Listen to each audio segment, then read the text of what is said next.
Myself, Salalo Mokudir. The time is 8:39, and we're going to be having our hashtag Africa Focus feature where we shine the light on the continent's most urgent and most underreported stories. As the world's attention drifts from headline to headline, one of the largest humanitarian catastrophes in recent memory is unfolding just north of our continent and is doing so in near silence. Since war broke out in Sudan in April 2023, over 10 million people have been displaced within the country. Another 4 million have fled across borders to neighboring countries, and only to find themselves in overcrowded camps, underfunded aid programs, and in some cases, under fire again. Now, the UN's World Food Program is sounding the alarm.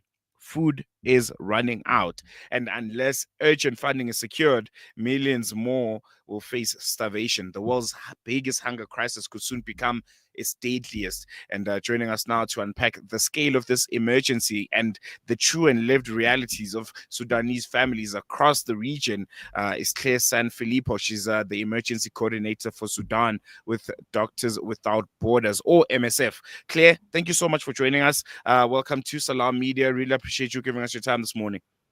Thank you so much for having me, and thanks for talking about Sudan. Pleasure's all ours. I think let's start with what you are seeing on the ground. What is the humanitarian situation like for Sudanese refugees arriving in neighboring countries like Chad, some even in Egypt right now? What can you tell us about those lived and true realities? Thanks for that. I think indeed it's what you started by saying is very important to say that, the past 2 years, Sudan has been plagued by a horrific violence, death, and devastation, and is now going through what the United Nations considers is the worst humanitarian crisis. And I think it's important to understand that this is the reason why 4 million people, as you said, out of 50 million people before the conflict have now fled Sudan. They fled the violence, they fled indiscriminate bombing in densely populated areas, widespread sexual violence, mass killings, and repeated attacks on medical facilities.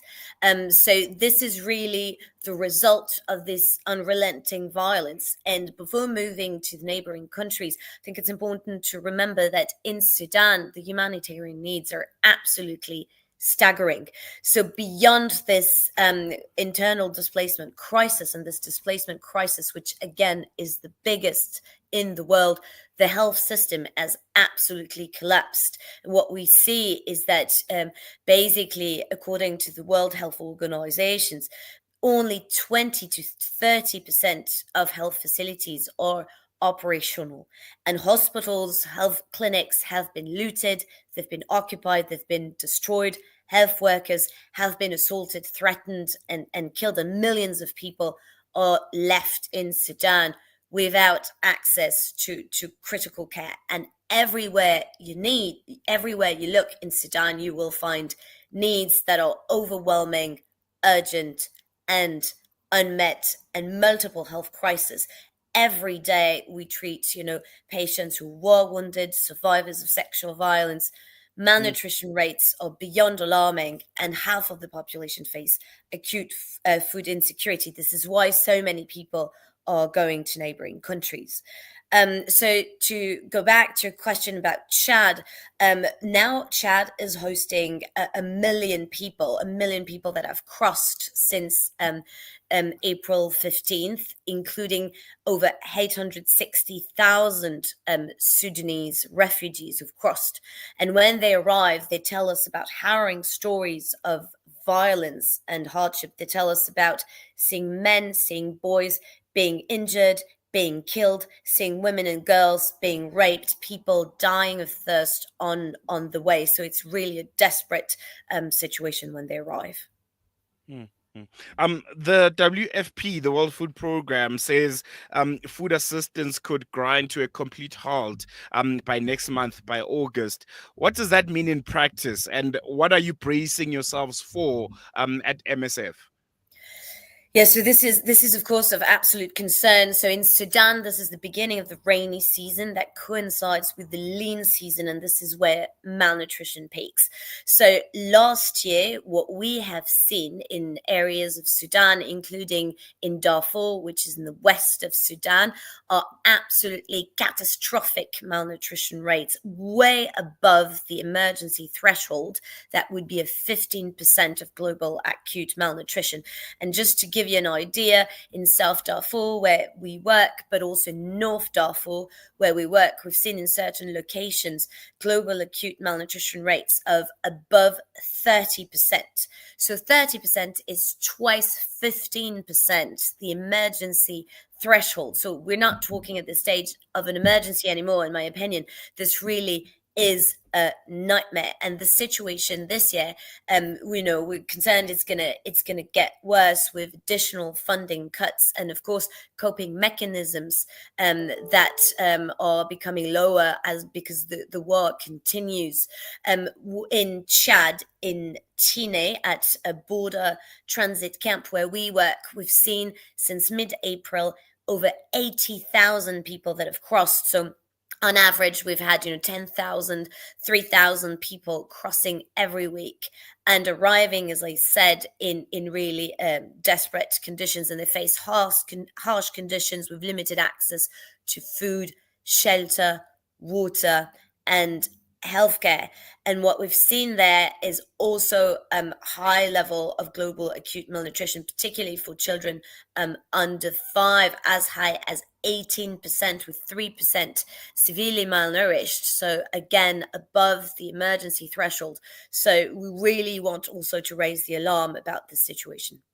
Mm, And you talk about the lack of funding. I just want our listeners to maybe just understand how that has impacted your ability to respond on the ground and some of the difficult decisions you guys have to make.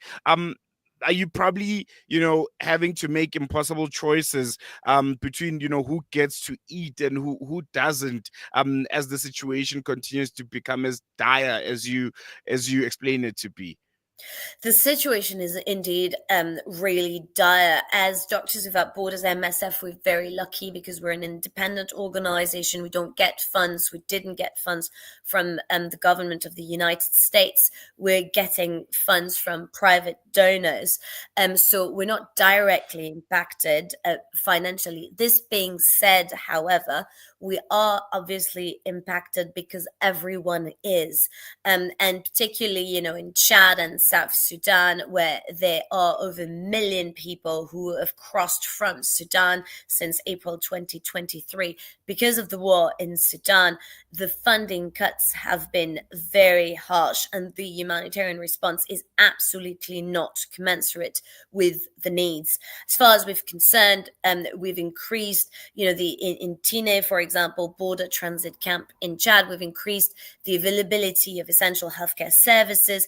We've carried out since mid-April, and the big influx of people, over 7,000 consultations at the health post, vaccinated over 5,000 children, or supporting pregnant women and survivors of sexual violence, providing water and building latrines. But this is, absolutely not enough. And what we see is that there's very limited distribution of aid, despite solidarity from host community and grassroots organizations. But really, this financial crisis that affects the entire humanitarian sector is clearly being felt in eastern Chad.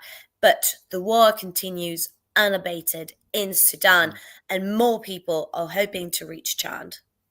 Mm, mm. One thing that was alarming for me is the UN coming out by saying that the humanitarian response plan for Sudan is only at around 14.4% funded. Why do you think the global community is failing to respond at scale to Sudan's crisis? Is it donor fatigue to blame, or there's no knowledge about it? It's just mind-boggling. It really is, and I'm not sure. It's up to me to say why people aren't responding. What I can tell you is that we're really doing the best we can as Doctors Without Borders. We've got 1,800 staff on the ground, mostly Sudanese, and what's important is that it's very to understand is that it's very challenging to work in Sudan, but it is possible. We're doing it, others are doing it, but Mm, the humanitarian response is, as you said, not at all commensurate with the needs. In terms of obstacles, what we see is really a lot of violence and the lack of respect of international humanitarian law, which means that sometimes we're put in positions where even an organization like mine, Doctors Without Borders, we have to take impossible decisions, and we have to decide to suspend operations. We've done this various times during this conflict. It's very rare, just because at some point we're put in a situation where we can't leave people trying to save lives risk their lives before, and that has happened various times, including in Khartoum, in North Darfur. We're also facing absolutely systematic obstructions by the warring parties with regards to humanitarian access. And now, as you said, it's critically underfunded.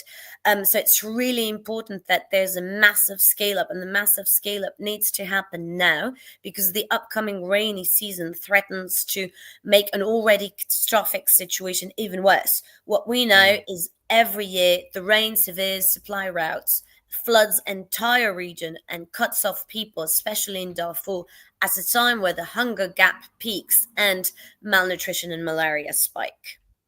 No, definitely. I want to touch a bit on, and this is my last question. Just the spillover effect, to some of the countries that are absorbing the Sudanese refugees, countries like Chad, which you've already touched a bit on, but there's also South Sudan, there's also Ethiopia, and looking at these neighboring countries, they themselves are not doing that well economically. They have their own challenges. If you can just expand on that, the spillover effect that is also happening in the neighboring countries where they're hosting majority of the Sudanese. Absolutely. As you said, 4 million Sudanese have crossed to neighboring countries. So almost a million people in Chad, 1.5 million in Egypt, over a million in South Sudan. And a lot of these countries are already, struggling with crisis. In South Sudan, for example, before the war in Sudan, already 75% of the South Sudanese population was dependent on aid and was struggling with deteriorating economy and a weak health system. So imagine when that context, you have over 1 million people crossing into South Sudan from South Sudan, many arriving injured and acutely malnourished. So that obviously exacerbates a lot of the challenges already present, and we really see desperate situation with overcrowding, little food, water, or shelter. We're particularly concerned about the lack of proper water, sanitation, and hygiene facilities in transit centers. We've responded in South Sudan to a cholera outbreak in the county of Renk, in the city of Malakal. And we've also responded to massive influx of war wounded people that arrived in the area of Renk in December 2024. So when you have areas where resources are already scarce, the health system become quite quickly overwhelmed, and we do scale up. But because of the financial crisis, it's also difficult for other humanitarian organizations to scale up. And I think that is the key takeaway about this crisis in Sudan, is that the humanitarian needs are absolutely staggering, both in Sudan but also in neighboring countries that are sheltering millions or hundreds of thousands of refugees, and the humanitarian response is absolutely not commensurate with the needs. So there is an urgent need for a scale up, as well, of course, as for the warring parties to in Sudan to immediately, stop fighting and grant humanitarian access. All right, Claire, thank you so much for joining us and for giving us your time and for giving us that very, very important update on Sudan. Really, really appreciate your time. Thank you so much. That was Filippo, emergency coordinator for Sudan at MSF, giving us a frontline account of a crisis too vast to ignore at this point, and to be honest, too silent to accept what's happening in Sudan and to its refugees across the region. It's just a humanitarian emergency. It's more than that. It's a moral reckoning. The funding may be drying up, but the need seems to be growing on a daily basis. And I think it's very, very important that we put a spotlight on Sudan because when was the last time you saw Sudan on the headlines, eh? And this is the biggest humanitarian crisis on the African continent at the moment, but not much is being reported on it. Not much is being said about it. And yeah, we thought it was very, very important that we educate you, our listeners, about what's going on right here on our doorstep on the African continent. This has been our Africa Focus feature, and we'll be having it every Tuesday, Wednesday, and Thursday, where we cut through the headlines to bring you the real stories shaping the continent at this moment. We're going to take a quick break. News and views will continue after this.